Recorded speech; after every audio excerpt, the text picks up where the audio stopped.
Today, we're looking at the Ultra Pro Controller by BINBOK.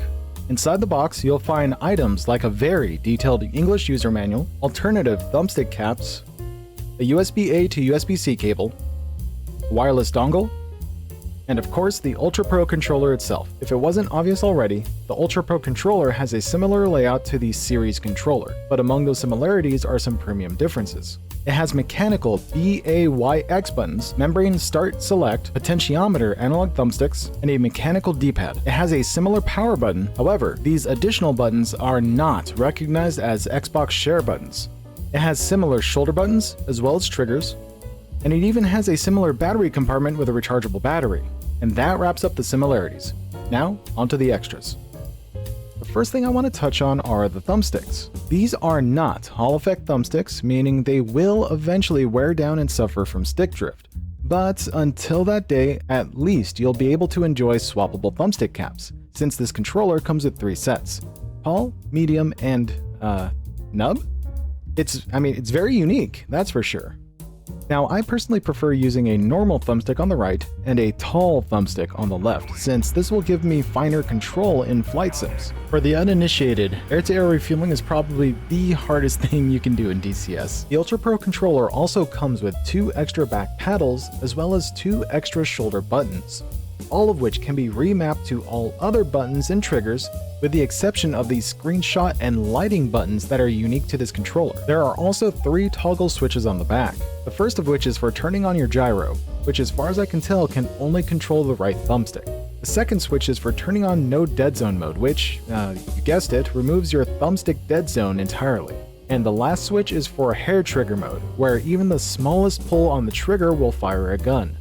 Note, this is not a trigger stop, so your trigger can still physically move through its full range of motion. Also on the back are 3 momentary push buttons, the first of which is for changing the controller's vibration strength through 4 levels of intensity. The second is the remapping button labeled M. More on this later.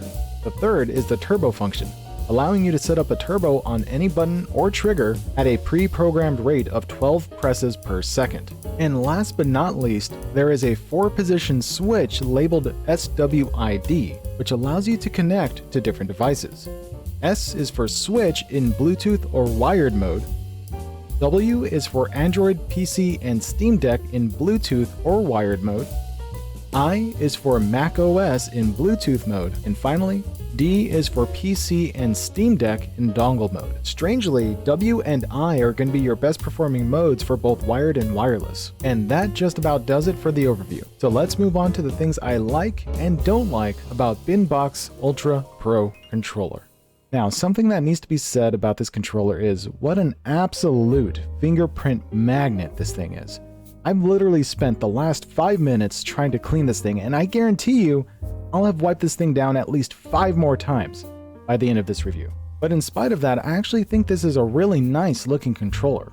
And while it does have the asymmetric thumbstick layout like seen on Xbox style controllers, the eagle-eyed among you may have noticed that the face buttons are notably different. They are not ABXY buttons, but instead BAYX buttons, meaning that this controller has less in common with an Xbox Series controller and more in common with a Nintendo Switch Pro controller. Unfortunately, I don't actually own a Nintendo Switch Pro controller to give you a proper comparison, but what I do have is another very interesting comparison of this $57 Ultra Pro controller, and that is the $250 officially licensed Razer Wolverine V2 Pro for the PlayStation 5. Based on looks alone, you would be forgiven for thinking these 2 controllers were from the same company but part of 2 different lineups, one for Nintendo Switch and PC, and one for PlayStation 5. And aside from the obvious PlayStation-only trackpad, these 2 controllers are actually sporting a lot of the same features. They both have replaceable thumbstick caps for making the thumbsticks just a little bit taller. They both have rubberized grips that also have programmable mood lighting, although the Ultra Pro controller has the edge with additional anti-friction ring lighting as well. They have mechanical face buttons as well as a mechanical circular D-pad, a 6-axis gyro, and hell, they both even have extra shoulder buttons, although the Wolverine V2 Pro also has 4 back paddles compared to the 2 on the Ultra Pro controller. But despite all these similarities, these two controllers are somehow separated by nearly $200. That's a whole Yaman arrow of difference, and review for this can also be found on my channel. Now, compared to the overpriced Razer Wolverine V2 Pro, the Ultra Pro controller seems like it would be an absolute win, right? Well, not exactly. As mentioned in the overview, a huge downside in my opinion is the use of potentiometer thumbsticks instead of Hall effect thumbsticks. There's been a surge of Hall effect driven controllers as of late, and unfortunately the Ultra Pro controller came out just a little too long ago to hop on that Hall effect train. For example, FlyDigi alone has come out with not one, not two, but 3 Hall effect thumbstick controllers since then, with the Vader 3 Pro being the only one that came out 2 months before the Ultra Pro controller. Now, that isn't to say that this is immediately a bad controller based on that alone. After all, potentiometer thumbsticks have been used on console controllers for years, with some never suffering from stick drift, but that probability comes down to your personal usage of the controller, as well as the quality of the thumbstick modules used inside of the controller, so your mileage will vary. Man, I swear, even the camera had fingerprints. Now, enough of the comparisons. One thing I really like about this controller is that all of its functionality is accessible via its onboard buttons or switches. There's no need for a phone app or PC application to configure anything.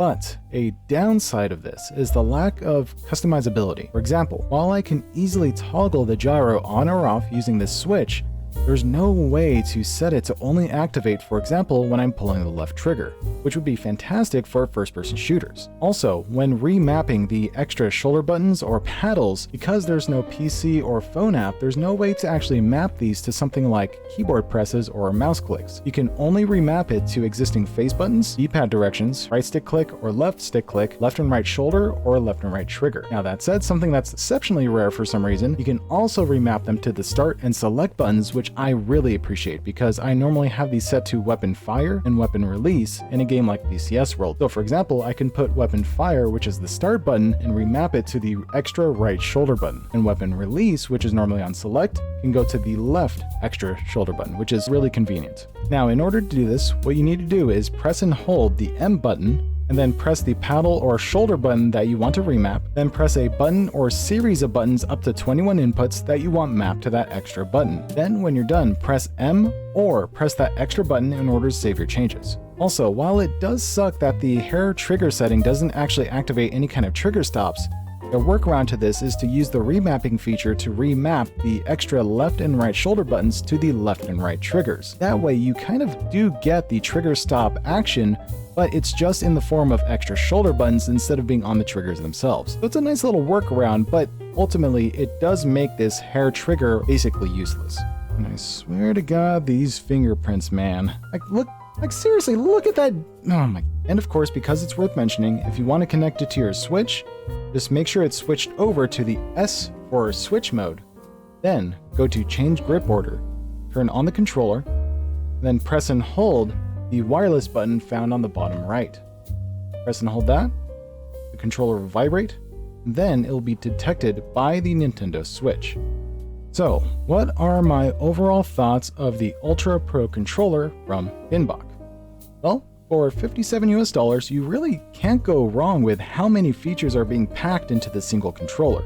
But just keep in mind, it does use potentiometer-based thumbsticks, and the extra shoulder and paddles cannot be bound to anything except existing gamepad buttons. Now, if you are looking for a controller with Hall effect thumbsticks and the ability to bind its extra buttons to things like keyboard presses, then I would recommend checking out my review of the FlyDigi Vader 3 Pro found here.